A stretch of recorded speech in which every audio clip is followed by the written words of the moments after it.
ಲೈಂಗಿಕ ದೌರ್ಜನ್ಯ ಪ್ರಕರಣದಲ್ಲಿ ವಿದೇಶಕ್ಕೆ ಪರಾರಿಯಾಗಿರುವ ಪ್ರಜ್ವಲ್ ರೇವಣ್ಣ ಕೂಡಲೇ ಕರ್ನಾಟಕಕ್ಕೆ ಬಂದು ನೆಲದ ಕಾನೂನು ಗೌರವಿಸಬೇಕೆಂದು ಸಂಸತ್ತಿನ ಅಜ್ಜ ಮಾಜಿ ಪ್ರಧಾನಿ ಎಚ್.ಡಿ. ದೇವೇಗೌಡ ಅವರು ಬಹಿರಂಗ ಪತ್ರ ಬರೆದಿದ್ದಾರೆ. ಇದರ ಬೆನ್ನಲ್ಲೇ ಪ್ರಜ್ವಲ್ ರೇವಣ್ಣ ಅವರು ಭಾರತಕ್ಕೆ ಬರುವುದಾಗಿ ವಿಡಿಯೋ ಮೂಲಕ ಮಾಹಿತಿ ನೀಡಿದ್ದಾರೆ. ನಾನು ಎಲ್ಲಿದ್ದೇನೆ ಎಂಬ ಮಾಹಿತಿ ನೀಡಲು ಬಂದಿದ್ದೇನೆ. ನಾನು ಎಲ್ಲಿಯೂ ಓಡಿ ಹೋಗಿಲ್ಲ. ನನ್ನ ರಾಜಕೀಯ ಬೆಳವಣಿಗೆ ಸಹಿಸಲಾಗದೆ ಷಡ್ಯಂತ್ರ ರೂಪಿಸಲಾಗಿದೆ. ನನ್ನ ವಿರುದ್ಧ ಪಿತೂರು ಮಾಡಲಾಗಿದೆ. ಕೆಲವು ಶಕ್ತಿಗಳು ಒಟ್ಟಾಗಿ ನನ್ನ ವಿರುದ್ಧ ಪಿತೂರು ನಡೆಸಿವೆ. ಇಷ್ಟಾದರೂ ನಾನು ನನ್ನ ತಾತ ಜೆಡಿಎಸ್ ಕಾರ್ಯಕರ್ತರಿಗೆ ಕ್ಷಮೆ ಯಾಚಿಸುತ್ತೇನೆ. ನಾನು ಮೇ 31ರಂದು ಬೆಳಿಗ್ಗೆ 10 ಗಂಟೆಗೆ ಭಾರತಕ್ಕೆ ಬಂದು ಎಸ್ಐಟಿ ಎದುರು ವಿಚಾರಣೆಗೆ ಹಾಜರಾಗುತ್ತೇನೆ ಎಂದು ವಿಡಿಯೋದಲ್ಲಿದೆ. ಎಲ್ಲರಿಗೂ ನಮಸ್ಕಾರ. ಮೊದಲನೇದಾಗಿ ನನ್ನ ತಂದೆ ತಾಯಿಗೆ, ತಾತಂಗೆ ಹಾಗೂ ನನ್ನ ಕುಮಾರನಿಗೆ ಮತ್ತು ನಾಡಿನ ಜನತೆಗೆ ಹಾಗೂ ಎಲ್ಲ ನನ್ನ ಕಾರ್ಯಕರ್ತರಿಗೆ ಕ್ಷಮಾಪಣೆ ಕೇಳ್ತಾ, ನಾನು ಫಾರಿನಲ್ಲಿ ಎಲ್ಲಿದ್ದೀನಿ ಅಂತ ಸರಿಯಾಗಿ ಮಾಹಿತಿ ಕೊಡದೇ ಇರೋದಕ್ಕೆ ಇವತ್ತು ಮಾಹಿತಿ ಕೊಡೋದಕ್ಕೆ ಬಂದಿದ್ದೀನಿ. ಏನು 26ನೇ ತಾರೀಕು ಚುನಾವಣೆ ನಡೀತು.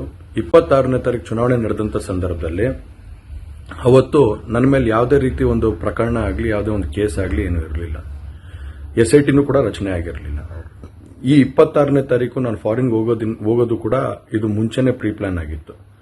ಹಾಗಾಗಿ ನಾನು ಫಾರಿನ್ ಹೊರಟಾದ ಮೇಲೆ 3-4 ದಿನದ ನಂತರ ನಾನು ಯೂಟ್ಯೂಬ್ ನೋಡುವಂಥ ಸಂದರ್ಭದಲ್ಲಿ, ನ್ಯೂಸ್ ಚಾನೆಲ್ ನೋಡುವಂಥ ಸಂದರ್ಭದಲ್ಲಿ ನನಗೆ ಈ ಮಾಹಿತಿ ದೊರಕುವಂಥ ಕೆಲಸ ಆಯಿತು. ಮಾಹಿತಿ ದೊರಕಿದ ಮೇಲೆ ನಂತರ ಎಸ್ಐಟಿನೂ ಕೂಡ ಏನು ಒಂದು ನೋಟಿಸ್ ಕೊಡುವಂಥ ಕೆಲಸ ಮಾಡಿತು. ಆ ಎಸ್ಐಟಿ ನೋಟಿಸ್ಗೂ ಕೂಡ ನಾನು ಎಕ್ಸ್ ಖಾತೆ ಮುಖಾಂತರ ಮತ್ತು ನನ್ನ ಲಾಯರ್ ಮುಖಾಂತರ ನಾನು 7 ದಿನ ಸಮಯ ಅವಕಾಶ ಕೇಳಿದ್ದೆ. 7 ದಿನ ಸಮಯ ಅವಕಾಶ ಕೇಳಿದ ಮೇಲೆ ಕೂಡ ಅದು ಮಾರನೇ ದಿನನೇ ಏನು ಕಾಂಗ್ರೆಸ್ಸಿನ ಹಿರಿಯ ನಾಯಕರಾದಂಥ ರಾಹುಲ್ ಗಾಂಧಿ ಅವರು ಮತ್ತು ಹಾಗೂ ಎಲ್ಲ ಹಿರಿಯ ನಾಯಕರುಗಳು ಏನು ಓಪನ್ ವೇದಿಕೆಗಳಲ್ಲಿ ಈ ಒಂದು ವಿಚಾರಗಳನ್ನ ಪ್ರಚಾರ ಮಾಡೋದಕ್ಕೆ ಪ್ರಾರಂಭ ಮಾಡಿದ್ರು, ಚರ್ಚೆ ಮಾಡೋದಕ್ಕೆ ಪ್ರಾರಂಭ ಮಾಡಿದ್ರು, ಒಂದು ರಾಜಕೀಯದ ಪಿತೂರಿ ಮಾಡೋಂಥ ಕೆಲಸನ ಮಾಡಿದ್ರು. ಇದೆಲ್ಲ ನೋಡಿದಂಥ ಸಂದರ್ಭದಲ್ಲಿ ನಾನು ಡಿಪ್ರೆಷನ್ಗೆ ಹೋಗುವಂಥ ಕೆಲಸ ಆಯಿತು, ಐಸೋಲೇಷನ್ಗೆ ಹೋಗುವಂಥ ಕೆಲಸ ಮಾಡಿಕೊಂಡೆ. ಹಾಗಾಗಿ ನಾನು ಮೊದಲನೇದಾಗಿ ನಿಮ್ಮೆಲ್ಲರನ್ನೂ ಕ್ಷಮಾಪಣೆ ಕೇಳಿದೆ, ದಯವಿಟ್ಟು ಕ್ಷಮಿಸಿ ಅಂತ ಕೇಳಿದೆ ನಾನು. ಅದಾದ ನಂತರ ಹಾಸನಲ್ಲೂ ಕೂಡ ಕೆಲವು ಶಕ್ತಿಗಳು ಎಲ್ಲ ಒಟ್ಟಿಗೆ ಸೇರ್ಕೊಂಡು ಇವತ್ತು ನನ್ನ ಮೇಲೆ ರಾಜಕೀಯದ ಒಂದು ಪಿತೂರಿ ಮಾಡುವಂತ ಕೆಲಸ ಮಾಡುವಂತದಿರಬಹುದು. ಹಾಸನ ಸಂಸದ ಪ್ರಜ್ವಲ್ ರೇವಣ್ಣ ಪೆನ್ಡ್ರೈವ್ ಕೇಸ್ ಸಂಬಂಧ ಎಸ್ಐಟಿ ಪೊಲೀಸರ ನಡೆ ಮೇಲೆ ಅನುಮಾನ ಮೂಡುತ್ತಿದೆ ಎಂದು ಜೆಡಿಎಸ್ ಮೂಲಗಳು ಆರೋಪ ಮಾಡಿದೆ. ಎಫ್ಐಆರ್ನಲ್ಲಿ ಉಲ್ಲೇಖಿಸಿದ್ದ 5 ಪ್ರಮುಖ ಆರೋಪಿಗಳನ್ನು ಎಸ್ಐಟಿ ಬಂಧಿಸಿಲ್ಲ. ಹೀಗಾಗಿ ಎಸ್ಐಟಿ ತನಿಖಾ ವೈಖರಿ ಅಚ್ಚರಿ ಮೂಡಿಸಿದೆ. ಪ್ರಕರಣದಲ್ಲಿ ಮೊದಲ 5 ಆರೋಪಿಗಳನ್ನು ಬಂಧಿಸದೆ 6, 7, 8ನೇ ಆರೋಪಿಗಳೆಂದು 3 ಬಂಧಿಸಲಾಗಿದೆ. ಪ್ರೀತಮ್ ಗೌಡ ಆಪ್ತ ಲಿಖಿತ್ ಗೌಡ, ಕಚೇರಿ ಸಹಾಯಕ ಚೇತನ್ ಹಾಗೂ ವಕೀಲ ದೇವರಾಜಗೌಡನನ್ನು ಬಂಧಿಸಲಾಗಿದೆ. ಆದರೆ ಎಫ್ಐಆರ್ನಲ್ಲಿ ಹೆಸರಿದ್ದ ಪ್ರಜ್ವಲ್, ಮಾಜಿ ಕಾರು ಚಾಲಕ ಕಾರ್ತಿಕ್, ಕಾಂಗ್ರೆಸ್ ಅಭ್ಯರ್ಥಿ ಶ್ರೇಯಸ್ ಆಪ್ತ ಪುಟ್ಟಿ ಅಲಿಯಾಸ್ ಪುಟ್ಟರಾಜು, ವಿಡಿಯೋ ಹಂಚಿಕೆಯ ಪ್ರಮುಖ ಆರೋಪಿ ನವೀನ್ ಗೌಡ, ಚೇತನ್ ಹಾಗೂ ಪ್ರೀತಮ್ ಗೌಡ ಆಪ್ತ ಶರತ್ನನ್ನು ಬಂಧಿಸಿಲ್ಲ. ಹೀಗಾಗಿ ಪ್ರಕರಣದ ದಿಕ್ಕು ತಪ್ಪುತ್ತಿದೆ ಎಂದು ಜೆಡಿಎಸ್ ಆರೋಪಿಸಿದ್ದು, ಕೂಡಲೇ ಇದನ್ನು ಸಿಬಿಐಗೆ ಒಪ್ಪಿಸಬೇಕೆಂದು ಆಗ್ರಹಿಸಿದ್ದಾರೆ. ಮಹಾರಾಷ್ಟ್ರದ ನಾಸಿಕ್ ಜಿಲ್ಲೆಯ ಮಾಲೆಗಾಂವ್ನಲ್ಲಿ ಎಐಎಂಐಎಂ ನಾಯಕ ಹಾಗೂ ಮಾಜಿ ಮೇಯರ್ ಅಬ್ದುಲ್ ಮಲಿಕ್ ಎಂಬುವರ ಮೇಲೆ ಅಪರಿಚಿತ ದುಷ್ಕರ್ಮಿಗಳು ಗುಂಡಿನ ದಾಳಿ ನಡೆಸಿದ್ದಾರೆ. ಮಲ್ಲಿಕ್ಗೆ 3 ಗುಂಡುಗಳು ತಗುಲಿದ್ದು ಪರಿಸ್ಥಿತಿ ಚಿಂತಾಜನಕವಾಗಿದೆ.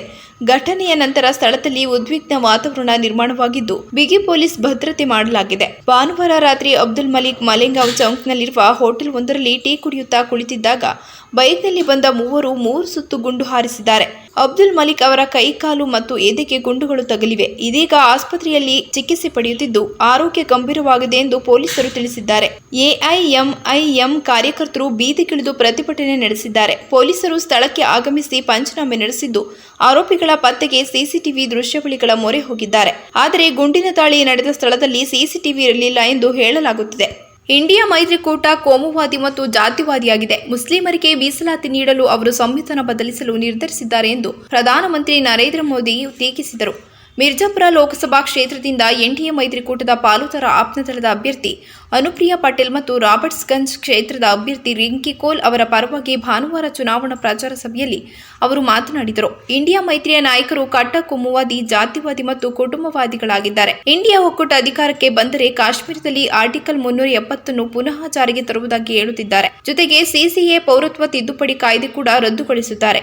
ಇದು ಯಾರ ಅಜೆಂಡಾ ಎಂಬುದನ್ನು ನೀವೇ ಯೋಚಿಸಿ ಎಂದು ನೆರೆದಿದ್ದ ಸಾರ್ವಜನಿಕರನ್ನು ಪ್ರಶ್ನಿಸಿದ ಮೋದಿ, ದೇಶ ವಿರೋಧಿ ಶಕ್ತಿಗಳಿಗೆ ಬೇಕಾಗಿರುವುದು ಇದೆ ಎಂದು ಹೇಳಿದರು. ವಿರೋಧ ಪಕ್ಷಗಳು 3 ದೊಡ್ಡ ಪಿತೂರಿಗಳನ್ನು ಮಾಡುತ್ತಿವೆ. ಮೊದಲನೆಯದು ಸಂವಿಧಾನ ಬದಲಾಯಿಸುವುದು. ಈ ಮೂಲಕ ಭಾರತದಲ್ಲಿ ಧರ್ಮದ ಆಧಾರದ ಮೇಲೆ ಮೀಸಲಾತಿ ನೀಡುವುದು ಅವರ ಮೂಲ ಉದ್ದೇಶ. ಎರಡನೆಯದು ಎಸ್ಸಿ ಎಸ್ಟಿ ಒಬಿಸಿಗಳಿಗೆ ನೀಡುತ್ತಿರುವ ಮೀಸಲಾತಿಯನ್ನು ಕೊನೆಗೊಳಿಸುವುದು. ಮೂರನೆಯದು ಧರ್ಮದ ಆಧಾರದ ಮೇಲೆ ಮುಸ್ಲಿಮರಿಗೆ ಸಂಪೂರ್ಣ ಮೀಸಲಾತಿ ನೀಡುವುದು ಎಂದರು. ಬೆಂಗಳೂರಿನಲ್ಲಿ ನಡೆದ ರೇವ್ ಪಾರ್ಟಿಯಲ್ಲಿ ಡ್ರಗ್ಸ್ ಸೇವಿಸಿದ ಆರೋಪದಡಿ ತೆಲುಗು ನಟಿ ಹೇಮಾ ಪೊಲೀಸರೆದುರು ವಿಚಾರಣೆ ಹಾಜರಾಗಲು 1 ವಾರ ಸಮಯಾವಕಾಶ ಕೇಳಿದ್ದಾರೆ. ಹೆಬ್ಬಗೋಡಿ ಪೊಲೀಸ್ ಠಾಣಾ ವ್ಯಾಪ್ತಿಯಲ್ಲಿ ನಡೆಯುತ್ತಿದ್ದ ರೇವ್ ಪಾರ್ಟಿ ಮೇಲೆ ಇತ್ತೀಚೆಗೆ ಪೊಲೀಸರು ದಾಳಿ ನಡೆಸಿದ್ದರು. ಪ್ರಕರಣ ಸಂಬಂಧ ನಟಿ ಸೇರಿ 8 ಮಂದಿಗೆ ಇಂದು ವಿಚಾರಣೆ ಹಾಜರಾಗಲು ಸಿಸಿಬಿ ನೋಟಿಸ್ ನೀಡಿತ್ತು. ಆದರೆ ಸಮಯಾವಕಾಶ ಕೇಳಿರುವ ಹಿನ್ನೆಲೆಯಲ್ಲಿ ಹೇಮಾ ವಿಚಾರಣೆಗೆ ಹಾಜರಾಗುವುದು ಬಹುತೇಕ ಅನುಮಾನ. ಅನಾರೋಗ್ಯದಿಂದ ವಿಚಾರಣೆಗೆ ಹಾಜರಾಗಲು ಸಾಧ್ಯವಿಲ್ಲ ಎಂದು ಅವರು ತಿಳಿಸಿರುವುದಾಗಿ ಪೊಲೀಸರು ಮಾಹಿತಿ ನೀಡಿದ್ದಾರೆ. ಒಂದು ವೇಳೆ ಇಂದು ವಿಚಾರಣೆಗೆ ಹಾಜರಾಗದೇ ಇದ್ದರೆ ಪೊಲೀಸರು ಮತ್ತೊಂದು ನೋಟಿಸ್ ನೀಡಲಿದ್ದಾರೆ. ಪೊಲೀಸ್ ಮೂಲಗಳ ಪ್ರಕಾರ ಹೇಮಾ ಹೊರತುಪಡಿಸಿ ಇನ್ನಿತರು ಸಿಸಿಬಿ ಮುಂದೆ ಹಾಜರಾಗುವ ಸಾಧ್ಯತೆ ಇದೆ. ಬೆಂಗಳೂರಿನ ರೇವ್ ಪಾರ್ಟಿಯಲ್ಲಿ ಭಾಗಿಯಾಗಿದ್ದ ತೆಲುಗು ನಟಿ ಹೇಮಾಗೆ ನೋಟಿಸ್ ಜಾರಿ ಮಾಡಿದ ಬೆನ್ನಲ್ಲೇ ರಾಜಕಾರಣಿಗಳಿಂದ ಸಿಸಿಬಿಗೆ ನಿರಂತರ ಕರೆಗಳು ಬರತೊಡಗಿವೆ. ರೇವ್ ಪಾರ್ಟಿಯಲ್ಲಿ ಭಾಗವಹಿಸಿದ್ದವರ ರಕ್ತದ ಮಾದರಿಗಳ ಫಲಿತಾಂಶ ಬಂದಿದ್ದು, ತೆಲುಗು ಚಿತ್ರರಂಗದ ನಟಿ ಸೇರಿದಂತೆ 86 ಮಂದಿ ಮಾದಕ ದ್ರವ್ಯ ಸೇವಿಸಿರುವುದು ದೃಢಪಟ್ಟಿದೆ ಎಂದು ಪೊಲೀಸ್ ಮೂಲಗಳು ಗುರುವಾರ ತಿಳಿಸಿವೆ. ಮೂಲಗಳ ಪ್ರಕಾರ ಬರ್ತ್ಡೇ ಪಾರ್ಟಿ ನೆಪದಲ್ಲಿ ಆಯೋಜಿಸಲಾಗಿದ್ದ ರೇವ್ ಪಾರ್ಟಿಯಲ್ಲಿ ಒಟ್ಟು 103 ಮಂದಿ ಪಾಲ್ಗೊಂಡಿದ್ದರು. ಭಾಗವಹಿಸುವುದರಲ್ಲಿ 73 ಪುರುಷರು ಮತ್ತು 30 ಮಹಿಳೆಯರು ಸೇರಿದ್ದಾರೆ. ಲೋಕಸಭಾ ಚುನಾವಣೆಯ ಕೊನೆಯ ಹಂತದ ಮತದಾನಕ್ಕೆ ದೇಶ ಸಿದ್ಧವಾಗುತ್ತಿದೆ. 7 ಹಂತಗಳಲ್ಲಿ ನಡೆದ ಚುನಾವಣೆಯ 7ನೇ ಹಂತ ಜೂನ್ 1ರಂದು ನಡೆಯಲಿದೆ. ಜೂನ್ 4ಕ್ಕೆ ಫಲಿತಾಂಶ ಪ್ರಕಟವಾಗಲಿದೆ. ಇದರ ಬೆನ್ನಲ್ಲೇ ರಾಜ್ಯದಲ್ಲಿ ಬಿಬಿಎಂಪಿ ಚುನಾವಣೆಗೆ ಸದ್ದಿಲ್ಲದೆ ಸಿದ್ಧತೆ ನಡೆಯುತ್ತಿದೆ. ಲೋಕಸಭೆ ಚುನಾವಣೆ ಫಲಿತಾಂಶ ಬಂದ ತಕ್ಷಣ ಸ್ಥಳೀಯ ಸಂಸ್ಥೆಗಳ ಚುನಾವಣೆಗೆ ಸಜ್ಜಾಗುವಂತೆ ಕಾಂಗ್ರೆಸ್ ಕಾರ್ಯಕರ್ತರಿಗೆ ಮುಖ್ಯಮಂತ್ರಿ ಸಿದ್ದರಾಮಯ್ಯ ಹಾಗೂ ಉಪಮುಖ್ಯಮಂತ್ರಿ ಡಿಕೆ ಶಿವಕುಮಾರ್ ಸೂಚನೆ ನೀಡಿದ್ದಾರೆ. ಕಾರ್ಪೊರೇಟರ್ಗಳ ಚುನಾವಣೆಯಲ್ಲಿ ಸ್ಪಂದಿಸಲು ಆಕಾಂಕ್ಷಿಯಾಗಿರುವವರು ಆಯಾ ವಾರ್ಡ್ಗಳಲ್ಲಿ ತಮ್ಮ ಬೆಂಬಲಿಗರನ್ನು ತಳಮಟ್ಟದಲ್ಲಿ ಕೆಲಸ ಮಾಡುವಂತೆ ಚುನಾವಣೆಗೆ ಸಿದ್ಧತೆ ನಡೆಸುವಂತೆ ತಿಳಿಸಿದ್ದಾರೆ. ತಾಲೂಕು ಮತ್ತು ಜಿಲ್ಲಾ ಪಂಚಾಯಿತಿಗಳಿಗೆ ಹಾಗೂ ಬೃಹತ್ ಬೆಂಗಳೂರು ಮಹಾನಗರ ಪಾಲಿಕೆ ಬಿಬಿಎಂಪಿ ಪರಿಷತ್ತಿಗೆ ಚುನಾವಣೆ ನಡೆಸಲು ತಮ್ಮ ಸರ್ಕಾರ ಸಿದ್ಧವಿದೆ ಎಂದು ಮುಖ್ಯಮಂತ್ರಿ ಸಿದ್ದರಾಮಯ್ಯ ಮೈಸೂರಿನಲ್ಲಿ ಇತ್ತೀಚೆಗೆ ಹೇಳಿದರು. ಗಾಜಾಪಟ್ಟಿಯ ದಕ್ಷಿಣದ ತುದಿಯ ನಗರವಾದ ವಾಯುವ್ಯ ರಫಾದಲ್ಲಿನ ಕ್ಯಾಂಪ್ಗಳ ಮೇಲೆ ಇಸ್ರೇಲ್ ಭಾನುವಾರ ಸಂಜೆ ನಡೆಸಿದ ಬಾಂಬ್ ದಾಳಿಯಲ್ಲಿ ಕನಿಷ್ಠ 40 ಜನರು ಸಾವನ್ನಪ್ಪಿದ್ದು, ಕೆಲವರು ಗಾಯಗೊಂಡಿದ್ದಾರೆ ಎಂದು ಪ್ಯಾಲೆಸ್ಟೈನ್ ಮಾಧ್ಯಮಗಳು ವರದಿ ಮಾಡಿವೆ. ಪ್ಯಾಲೆಸ್ಟೈನ್ ನಿರಾಶ್ರಿತರಿಗಾಗಿ ವಿಶ್ವಸಂಸ್ಥೆಯ ಪರಿಹಾರ ಮತ್ತು ಕಾರ್ಯ ಏಜೆನ್ಸಿಯ ಗೋದಾಮುಗಳ ಬಳಿ ಸ್ಥಳಾಂತರಗೊಂಡ ಸಾವಿರಾರು ಜನರಿಂದ ತುಂಬಿರುವ ಹೊಸದಾಗಿ ಸ್ಥಾಪಿಸಲಾದ ಶಿಬಿರದ ಡೇರೆಗಳ ಮೇಲೆ ಇಸ್ರೇಲ್ ಪಡೆಗಳು ಸುಮಾರು 8 ರಾಕೆಟ್ಗಳನ್ನು ಹಾರಿಸಿವೆ ಎಂದು ಪ್ಯಾಲೆಸ್ಟೈನ್ ಅಧಿಕೃತ ಸುದ್ದಿ ಸಂಸ್ಥೆ ವಾಫ್ ವರದಿ ಮಾಡಿದೆ. ಸ್ಥಳಾಂತರಗೊಂಡ ಕುಟುಂಬಗಳು ವಾಸಿಸುವ ಜನನಬೀಡ ಪ್ರದೇಶದ ಮೇಲೆ ಇಸ್ರೇಲ್ ಸೈನಿಕರು ತೀವ್ರ ಸ್ವರೂಪದ ವೈಮಾನಿಕ ದಾಳಿ ನಡೆಸಿದ್ದಾರೆ. ದಾಳಿಯಿಂದ ಪ್ಲಾಸ್ಟಿಕ್ ಮತ್ತು ತಗಡಿನಿಂದ ಮಾಡಲಾದ ಡೇರೆಗಳು ಮತ್ತು ವಾಹನಗಳಿಗೆ ಬೆಂಕಿ ಹೊತ್ತಿಕೊಂಡಿದೆ ಎಂದು ಸ್ಥಳೀಯ ಮೂಲಗಳು ಕಿನ್ಸುಹಾ ಸುದ್ದಿ ಸಂಸ್ಥೆಗೆ ತಿಳಿಸಿವೆ. ಫೇಸ್ಬುಕ್ನಲ್ಲಿ ಪ್ರಸಾರವಾದ ವಿಡಿಯೋ ತುಣುಕುಗಳಲ್ಲಿ ಈ ಪ್ರದೇಶದಲ್ಲಿ ಜ್ವಾಲೆಗಳು ತೀವ್ರವಾಗಿ ಏರುತ್ತಿರುವುದು ಮತ್ತು ಮಕ್ಕಳು, ಮಹಿಳೆಯರು ಸೇರಿದಂತೆ ಅನೇಕರು ವಾಸಿಸುವ ಡೇರೆಗಳಿಗೆ ಬೆಂಕಿ ವ್ಯಾಪಿಸುತ್ತಿರುವುದು ಕಾಣಿಸುತ್ತಿದೆ. ಹಮಾಸ್ ಸಶಸ್ತ್ರ ವಿಭಾಗವಾದ ಅಲ್ ಕಾಸಂ ಬ್ರಿಗೇಡ್ ರಫಾದಿಂದ ಮಧ್ಯ ಇಸ್ರೇಲ್ ಕರಾವಳಿ ನಗರ ಟೆಲ್ ಅವಿವೇವ್ ಕಡೆಗೆ ದೊಡ್ಡ ಪ್ರಮಾಣದ ರಾಕೆಟ್ ದಾಳಿಯನ್ನು ಪ್ರಾರಂಭಿಸಿದ ಕೆಲವೇ ಗಂಟೆಗಳ ನಂತರ ಇಸ್ರೇಲ್ ವೈಮಾನಿಕ ದಾಳಿ ನಡೆಸಿದೆ. ಪರಭಾಷೆಯಂತೆ ಕನ್ನಡ ಚಿತ್ರರಂಗದಲ್ಲೂ ಪ್ರಯೋಗಾತ್ಮಕ ಚಿತ್ರಗಳು ಬರುತ್ತಿವೆ. ಅದರಲ್ಲೂ ಕ್ರೀಡೆಗೆ ಸಂಬಂಧಿಸಿದ ಸಿನಿಮಾಗಳು ಸಿನಿಪ್ರಿಯರನ್ನು ಸೆಳೆಯುತ್ತಿವೆ. ಇದೀಗ ಸಹಾರ ಎಂಬ ಹೆಸರಿನಲ್ಲಿ ಕನ್ನಡದಲ್ಲಿ ಮಹಿಳಾ ಕ್ರಿಕೆಟ್ ಕಥೆಯುಳ್ಳ ಸಿನಿಮಾ ತೆರೆಗೆ ಬರಲು ಅಣಿಯಾಗುತ್ತಿದೆ. ಶೂಟಿಂಗ್ ಕೆಲಸ ಮುಗಿದಿದ್ದು ಬಿಡುಗಡೆ ಹೊಸ್ತಿಲಲ್ಲಿರುವ ಚಿತ್ರ ಕ್ರಿಕೆಟ್ ಕತೆ ಒಳಗೊಂಡಿದೆ. ಟ್ರೇಲರ್ ರಿಯಲಿಸ್ಟ್ ಆಗಿದೆ. ನಟಿ ಸಾರಿಕಾ ರಾವ್ ಇದೊಂದು ಸ್ಫೂರ್ತಿದಾಯಕ ಕತೆ. ನಾನು ಜವಾಬ್ದಾರಿಯಿಂದ ನನ್ನ ಪಾತ್ರ ನಿರ್ವಹಿಸಿದ್ದೇನೆ. ಮಹಿಳಾ ಪ್ರಧಾನ ಸಿನಿಮಾವನ್ನು ನಿರ್ದೇಶಕರಾದ ಮಂಜೇಶ್ ಅವರು ಕನ್ನಡ ಇಂಡಸ್ಟ್ರಿಗೆ ಕೊಡುತ್ತಿದ್ದಾರೆ. Sudeep sir, simple Suni sir, Ashwini madam ಅವರೆಲ್ಲ ಹೊಸಬರಿಗೆ ಸಾಥ್ ಕೊಟ್ಟಿದ್ದಾರೆ ಎಂದು ಸಂತಸ ಹಂಚಿಕೊಂಡಿದ್ದಾರೆ. ಸಹಾರದಲ್ಲಿ ಮಂಡ್ಯ ಹುಡುಗಿಯ ಪಾತ್ರದಲ್ಲಿ ಸಾರಿಕಾ ರಾವ್ ಅಭಿನಯಿಸಿದ್ದಾರೆ. ಇದಕ್ಕಾಗಿ ಅವರು ರಣಜಿ ಆಟಗಾರರಾದ ಕೆಬಿ ಪವನ್ ಬಳಿ ಕ್ರಿಕೆಟ್ ಬಗ್ಗೆ ವಿಶೇಷ ತರಬೇತಿ ಪಡೆದುಕೊಂಡಿದ್ದರು. ಕಳೆದ 8 ವರ್ಷಗಳಿಂದ ಕನ್ನಡ ಚಿತ್ರರಂಗದಲ್ಲಿ ಸಹ ನಿರ್ದೇಶಕರಾಗಿ ಕೆಲಸ ಮಾಡಿರುವ ಮಂಜೇಶ್ ಭಗವತ್ ಇದೇ ಮೊದಲ ಬಾರಿಗೆ ನಿರ್ದೇಶನದ ಜವಾಬ್ದಾರಿ ಹೊತ್ತು ಈ ಚಿತ್ರ ಹೊರತರುತ್ತಿದ್ದಾರೆ. ಮಂಡ್ಯದ ಹುಡುಗಿಯ ಕ್ರಿಕೆಟ್ ಕನಸಿನ ಕಥೆಯನ್ನು ಅವರು ನಿರೂಪಿಸಿದ್ದಾರೆ. ಆಂಟೋನಿ ರೂತ್ ವಿನ್ಸೆಂಟ್ ಕ್ಯಾಮರಾ ವರ್ಕ್ ಮಾಡಿದ್ದು, ಸೂರಜ್ ಜೋಯಿ ಸಂಗೀತವಿದೆ. ಥ್ರಿಲ್ಲರ್ ಮಂಜು ಸಾಹಸ. ಸಂತೋಷ್ ಶೇಖರ್ ಕೊರಿಯೋಗ್ರಫಿ ಮಾಡಿದ್ದಾರೆ. ತಾರಾ ಬಳಗದಲ್ಲಿ ಮಂಜುನಾಥ್ ಹೆಗಡೆ, ಕುರಿ ಸುನಿಲ್, ಅಂಕುಶ್, ರಂಜನ್, ಮಹಿಳಾ ರೆಡ್ಡಿ, ಪ್ರಕಾಶ್ ರೆಡ್ಡಿ ಮುಂತಾದವರಿದ್ದಾರೆ. ಚುಟು ಚುಟು ಚೆಲುವೆ ಆಶಿಕಾ ರಂಗನಾಥ್ ಕನ್ನಡದ ಜೊತೆ ತೆಲುಗು ಸಿನಿಮಾಗಳಲ್ಲಿ ಬ್ಯುಸಿಯಾಗಿದ್ದಾರೆ. ಜೂನಿಯರ್ NTR ಸಹೋದರ ಕಲ್ಯಾಣ್ ರಾಮ್ ಅಭಿನಯದ ಅಮಿಗೋಸಿ ಸಿನಿಮಾ ಮೂಲಕ ತೆಲುಗಿಗೆ ಎಂಟ್ರಿ ಕೊಟ್ಟಿದ್ದ ಇವರು ಆ ಬಳಿಕ ನಾಸಾಮಿರಂಗ ಚಿತ್ರದಲ್ಲಿ ಅಕ್ಕಿನೇನಿ ನಾಗಾರ್ಜುನ್ ಜೋಡಿಯಾಗಿ ನಟಿಸಿದ್ದರು.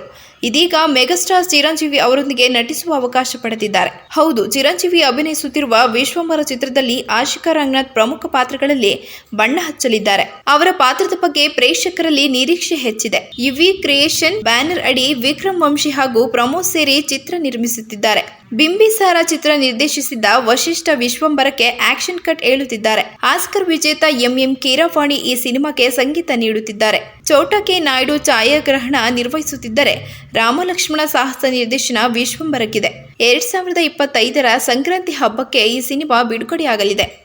ಭಾನುವಾರ ಮೇ 26ರಂದು ಮುಕ್ತಾಯಗೊಂಡ 2024ರ IPL ಸಂದರ್ಭದಲ್ಲಿ ಗ್ರೌಂಡ್ಸ್ಮನ್ ಮತ್ತು ಪಿಚ್ ಕ್ಯೂರೇಟರ್ಗಳಿಗೆ ಭಾರಿ ಮೊತ್ತದ ಬಹುಮಾನವನ್ನು BCCI ಕಾರ್ಯದರ್ಶಿ ಜೈಶ್ ಘೋಷಿಸಿದ್ದಾರೆ. ಚೆನ್ನೈನ MA ಚಿದಂಬರಂ ಸ್ಟೇಡಿಯಂನಲ್ಲಿ ನಡೆದ ಫೈನಲ್ ಪಂದ್ಯದಲ್ಲಿ ಕೋಲ್ಕತ್ತಾ ನೈಟ್ ರೈಡರ್ಸ್ ತಂಡವು ಸನ್ರೈಸರ್ಸ್ ಹೈದರಾಬಾದ್ ವಿರುದ್ಧ 8 ವಿಕೆಟ್ಗಳಿಂದ ಗೆಲುವು ಸಾಧಿಸಿದ ನಂತರ 17ನೇ ಆವೃತ್ತಿಯ ಪಂದ್ಯಾವಳಿಗೆ ತೆರೆ ಬಿದ್ದಿತು. ಇದೇ ವೇಳೆ 10 ಸಾಮಾನ್ಯ ಸ್ಥಳಗಳ ಮೈದಾನದ ಸಿಬ್ಬಂದಿಯು ಶ್ಲಾಘನೀಯ ಟೋಕನ್ ಆಗಿ ತಲಾ 25 ಲಕ್ಷ ರೂಪಾಯಿಗಳನ್ನು ಪಡೆಯುತ್ತಾರೆ ಎಂದು BCCI ಕಾರ್ಯದರ್ಶಿ ಜೈಶಾ ತಿಳಿಸಿದರು. ಗುವಾಹಟಿ, ಧರ್ಮಶಾಲಾ ಮತ್ತು ವಿಶಾಖಪಟ್ಟಣದ ಇತರ 3 ಹೆಚ್ಚುವರಿ ಸ್ಥಳಗಳ ಮೈದಾನದ ಸಿಬ್ಬಂದಿಗೆ ತಲಾ 10 ಲಕ್ಷ ರೂಪಾಯಿ ಬಹುಮಾನವನ್ನು ಜೈಶಾ ಘೋಷಿಸಿದರು.